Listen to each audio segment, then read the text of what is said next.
Bom dia para os do dia, boa tarde para quem é da tarde, boa noite para quem é da noite. Meus queridos e minhas queridas, vai mais uma vez ao ar o seu Ponderando com Caju, canal de economia, gestão e finanças pessoais. Esses assuntos que muitas vezes são indigestos para nós, mas nós temos que enfrentá-los, porque são esses os desafios do dia a dia. E hoje, meus caros e minhas caras, eu venho tratar um assunto muito importante com vocês, dentro da gestão, que é este aqui que eu escrevi na lousa, chamado A Gestão em Henry Ford.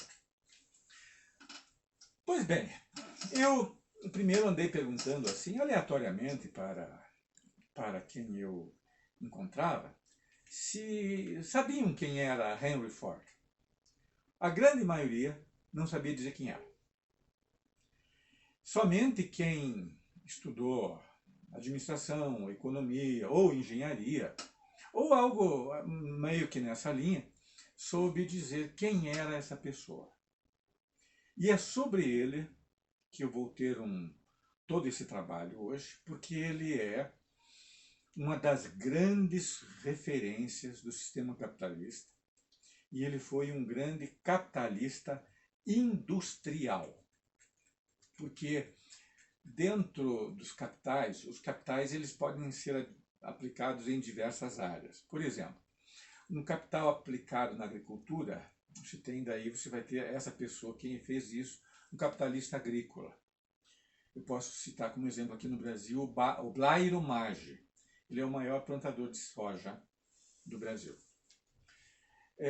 Se for um capital aplicado no grande comércio, portanto teremos um capitalista comercial, eu posso citar Abílio Diniz, que ele é talvez acionista majoritário ou dono do Extra e do grupo Pão de Açúcar. Ele é dono desse conglomerado, ou o principal acionista. E se for dos grandes capitais invertidos nos bancos, eu posso citar Roberto Setúbal, que é o dono do Itaú. E dentro do capitalismo industrial brasileiro, eu poderia mencionar, eu já acho que já é até falecido, sim, o Antônio Hermílio de Moraes, que era o dono do grupo Votorantim, que é o maior produtor de cimento do país. Esse como representante do capitalismo industrial.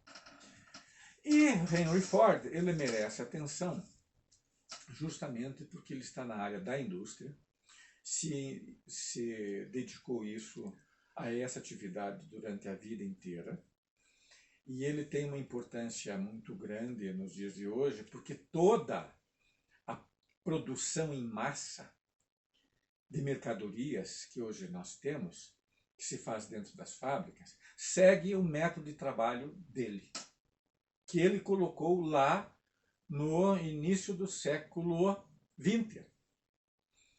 E essa produção em massa hoje, que era a produção fordista, ela já está também aperfeiçoada, porque hoje ela já é feita com robôs e com aplicativos informatizados, mas tudo sobre a base dessa linha de montagem concebida por Henry Ford. E o que eu quero fazer é um apanhado a respeito dele, ligando com a economia, ligando com a gestão, porque ele deixou algo que é importante, que a gente precisa prestar atenção, porém eu quero fazer isso sem endeusar a figura desse grande capitalista, porque muitas vezes esses homens eles são vistos como se fossem seres sobrenaturais. Eles não são. Eles são seres humanos como nós, como qualquer um de nós, porém eles são muito determinados e estão muitas vezes fazendo as coisas certas e estando no lugar certo sem saber disso. Então vamos começar. E o que eu quero destacar de Henry Ford? Qual é a contribuição, olhem aqui, ó, que ele deu para a gestão tanto da empresa quanto do capitalismo? É essa a minha pergunta a responder. Bom, e nós vamos entrar num período. Ford nasceu em 1863, morreu em 1947, e o ponto decisivo da nossa análise é 1913, quando ele concebe essa produção em massa. Antes, o que é que existia? Era a produção artesanal.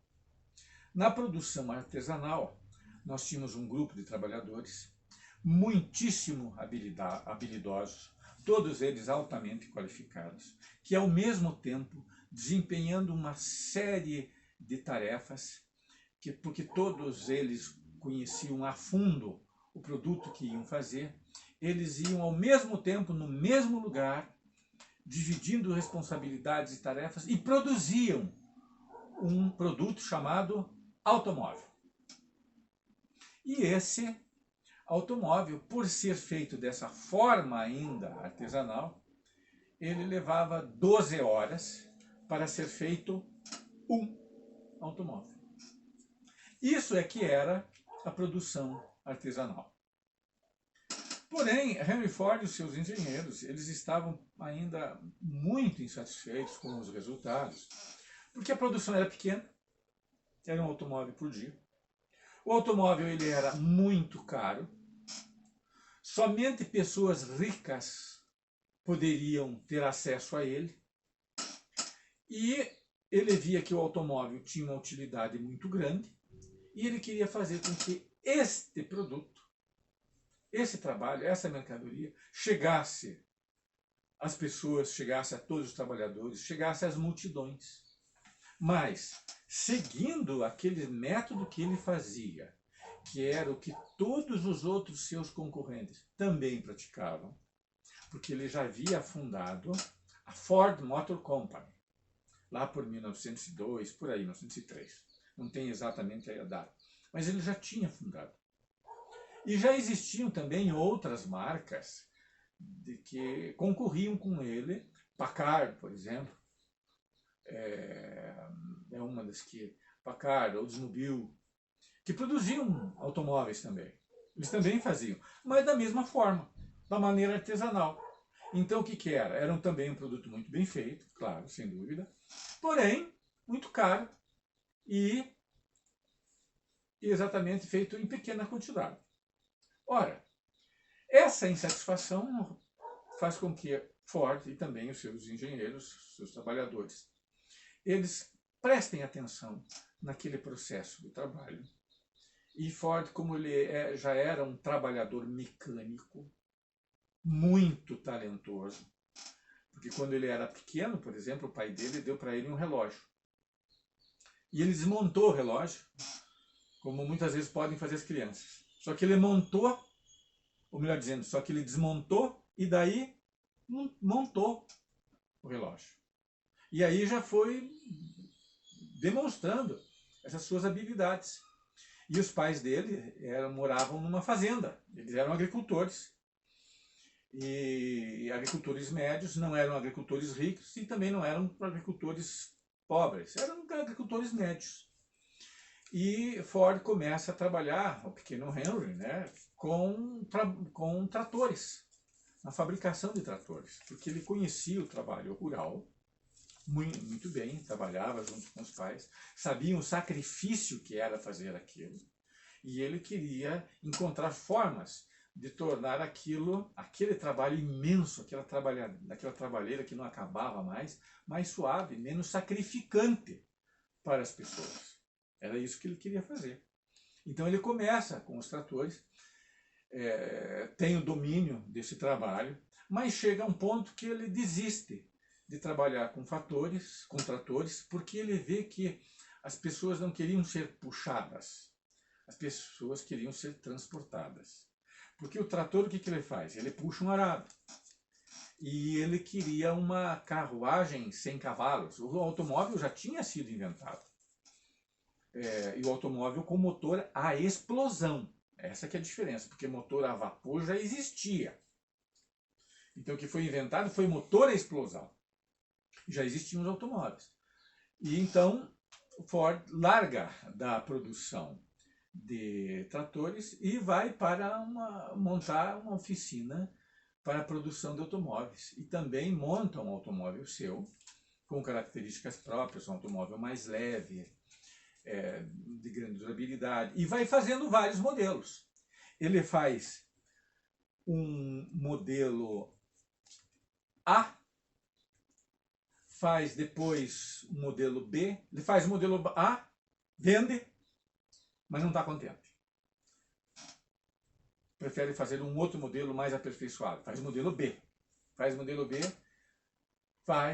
vende, tem sucesso, vende para as pessoas abastadas, porém, também não gosta. Acho que ainda não está bom. Daí faz o modelo C, mesma coisa, faz, vende, depois faz o modelo F, modelo N, modelo R, faz o modelo S e faz o modelo K. E depois de todo quase esse pequeno alfabeto, finalmente ele chega no modelo T, que era um calhambequezinho, mas muito bem feito, com partes intercambiáveis, durável, resistente, econômico, facílimo de ser consertado. E ele chega então naquilo que é o modelo ideal de um automóvel para a época. O carrinho é feito em 1908, esse carrinho. Tem muito sucesso, ele começa a vender, porém ele ainda está insatisfeito porque esse modelo T ainda é feito sob condições de produção artesanal. Ele não acha isso bom. E ele, então, já tendo toda aquela experiência que ele já tinha com tratores, depois passa para os automóveis, faz pelo menos 8 modelos de automóveis, até chegar ao modelo T, acumula uma experiência muito grande. Além de tudo, ele lia prospectos, artigos, né, científicos dos resultados mecânicos dos automóveis. Então ele tinha também uma formação científica, porque ele gostava muito de ler. Ele também lia esses temas científicos. Então ele não era apenas um trabalhador prático, ele era também um trabalhador mecânico científico. Por isso que ele chegou nessa posição de engenheiro, porque já é uma ciência aplicada, que ele faz questão de ler para dominar, para saber como é que é, e para aprofundar o conhecimento dele, porque senão ele ia ser igual a todos os outros. Então veja, aí já tem uma diferenciação. Muito bem, então quando ele chega no modelo T, ele está no modelo ideal a ser seguido e que vai servir de padrão, porque ele tem até as qualidades ideais para servir como, por exemplo, um paradigma dos seus automóveis, dos automóveis Ford. Mas ainda demoraram para produzir, muito caro. Então o que ele já está fazendo? Ele, como está no livro que ele próprio escreveu, porque tudo isso que eu estou falando para vocês vem desse livro que eu li, que é da autoria dele, Henry Ford, Minha Vida, Minha Obra, é daqui. Portanto, nada do que eu falo é inventado, né? Tem um rigor por detrás. Henry Ford, ele percebe aquela morosidade, aquele trabalho artesanal que ele vai criticar. Ele considera um trabalho que desperdiça muito tempo, que os trabalhadores ficavam para lá e para cá, pega a ferramenta daqui, pega a ferramenta de lá, busca outra uma para cá, busca outra para lá, desperdício de tempo, desperdício de movimento, desperdício muitas vezes de material. Então ele pensava, puxa, esse método ainda não está bom, todos eles trabalhando ao mesmo tempo, todo mundo junto, embora fossem excelentes trabalhadores, todos eles dominando esse produto a ser feito, que era um modelo T, do começo ao fim. E todos eles fazendo tudo aquilo ao mesmo tempo, né? Então a produção artesanal, se a gente pudesse dar uma ideia do que ela é meio que, mesmo fabril, né?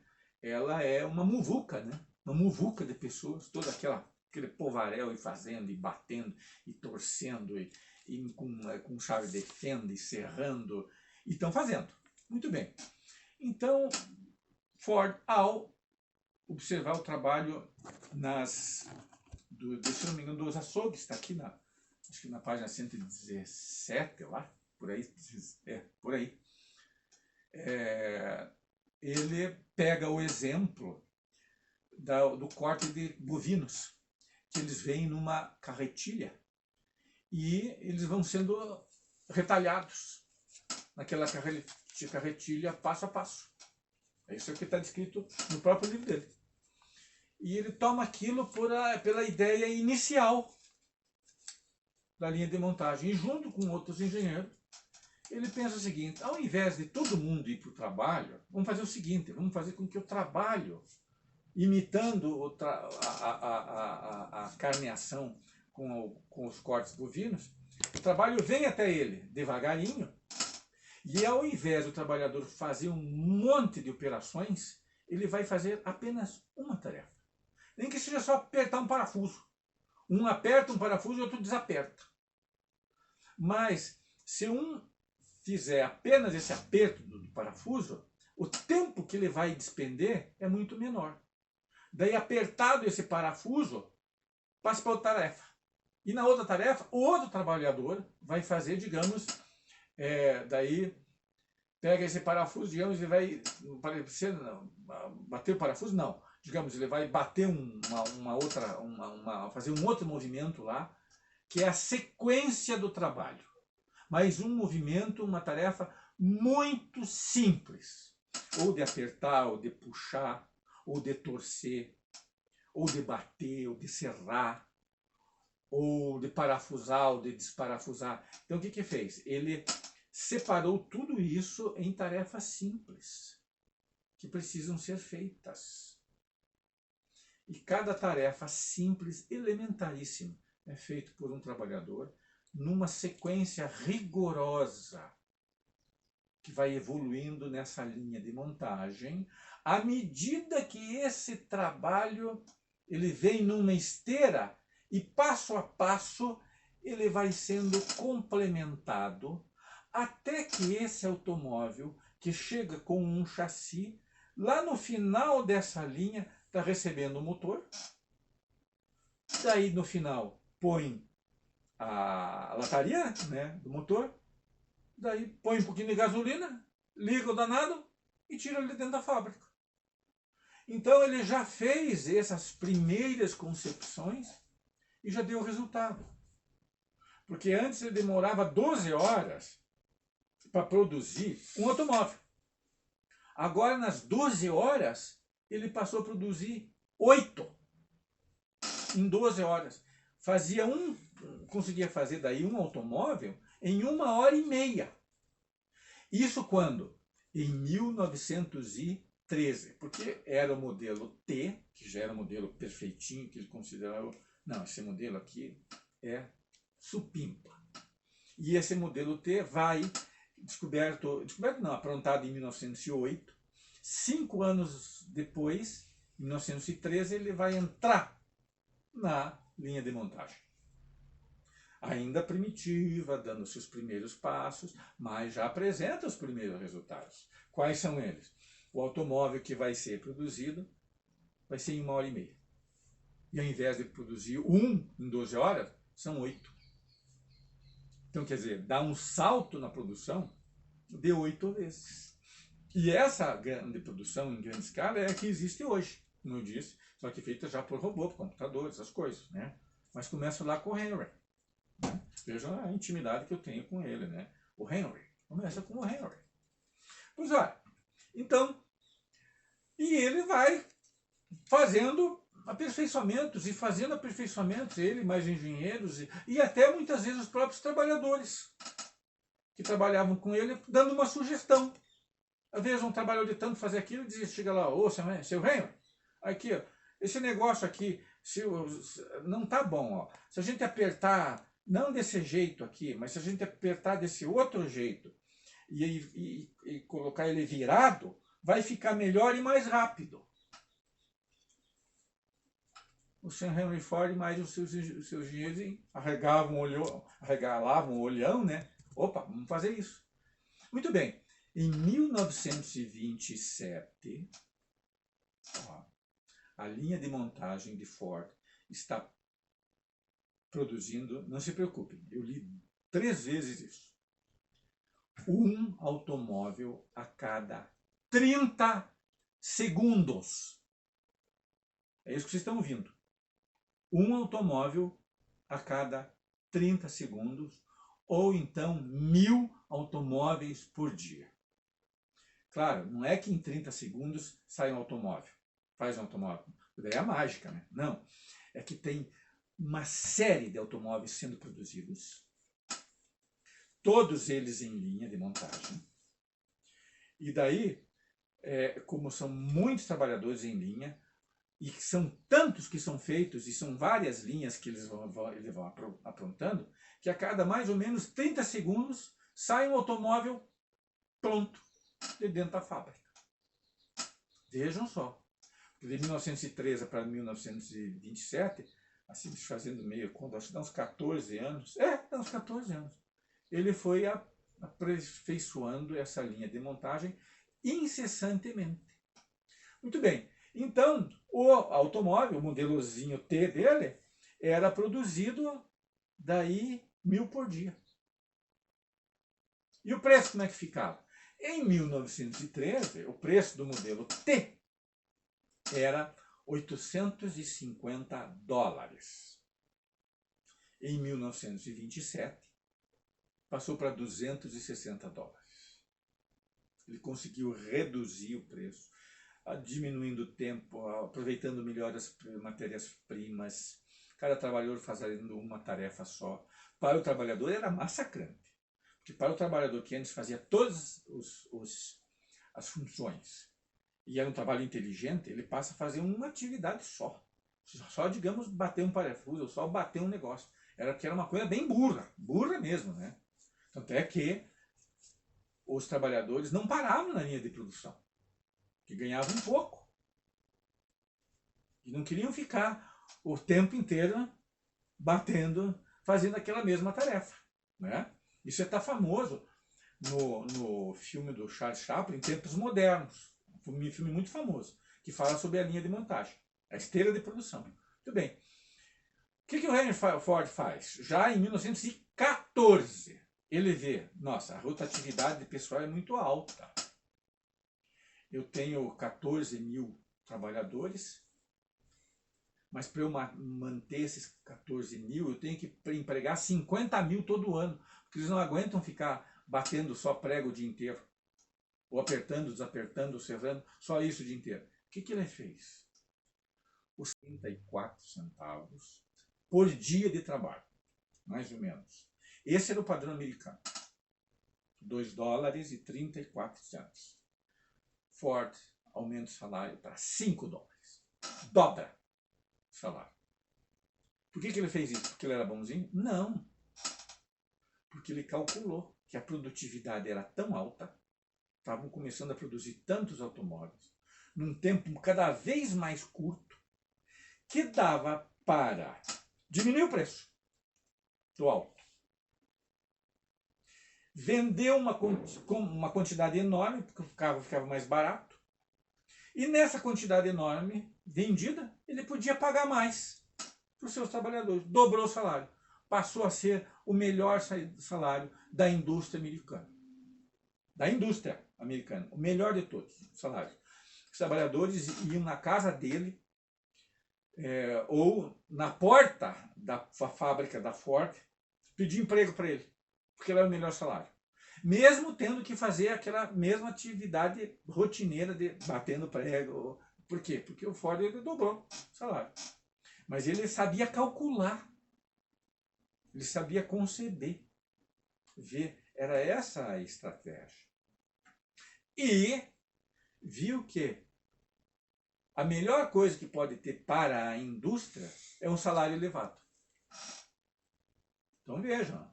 E daí, quando eu falo isso, minha gente, dá para a gente fazer uma analogia muito rápida com o meu trabalho em vida anterior, que foi o 69, que eu falei a respeito da transição do Império para a República no Brasil, sabe?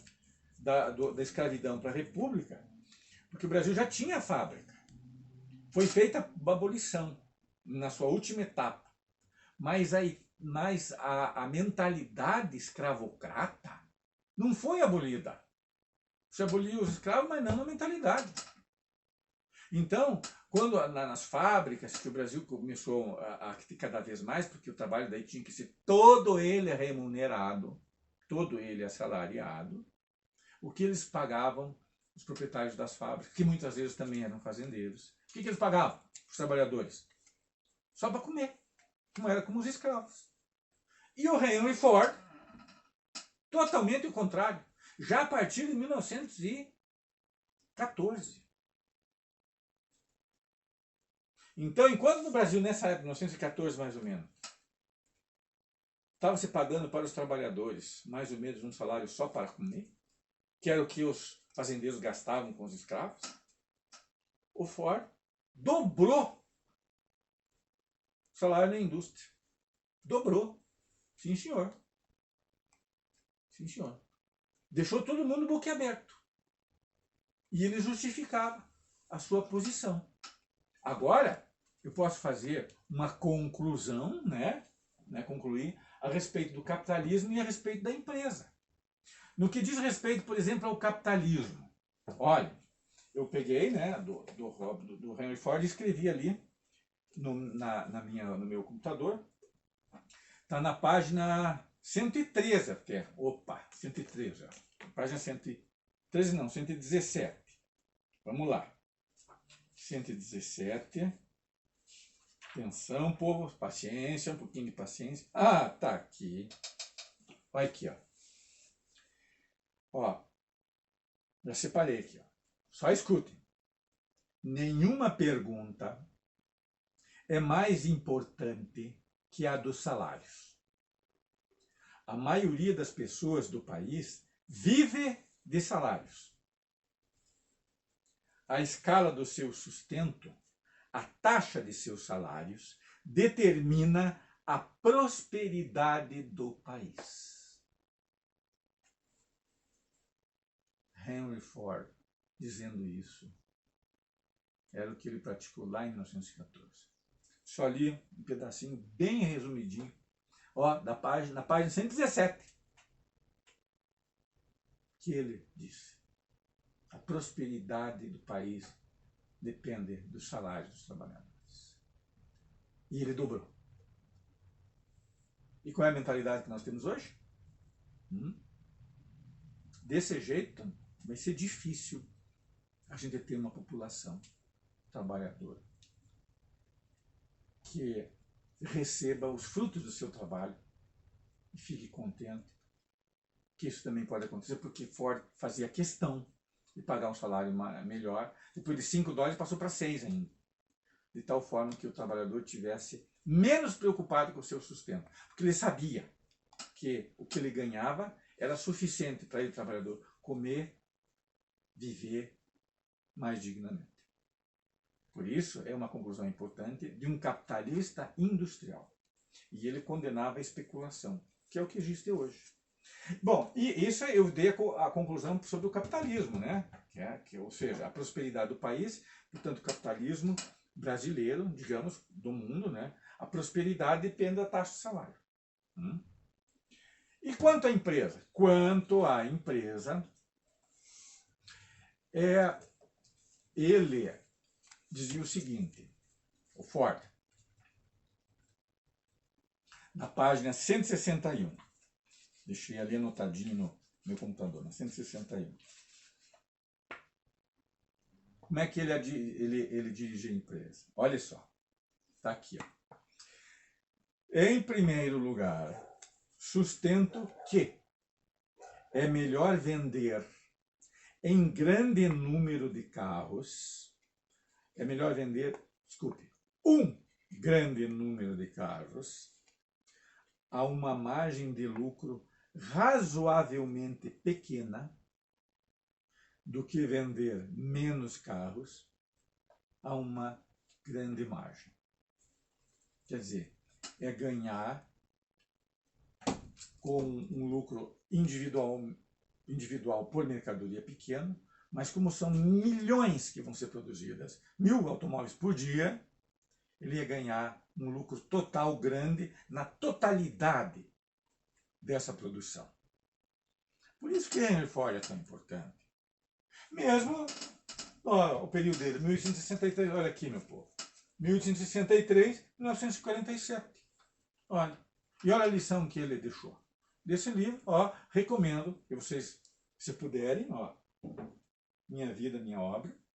E, claro, Ford também tem os seus defeitos. Não tem. Eu não vou falar agora desses aspectos, porque tem umas coisas aí no caminho que é meio pavoroso, né? Mas eu não vou tocar nesse assunto agora. Eu vou destacar aquilo que há de mais positivo que ele deixou como lição para a gestão e para nós. Então, meus queridos e minhas queridas, espero que vocês tenham gostado da minha exposição, né? Porque eu sempre procuro fundamentar o máximo possível.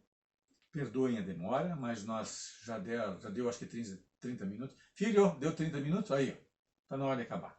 Agradeço a todos vocês pela imensa paciência e até o próximo Ponderando com Caju. Até!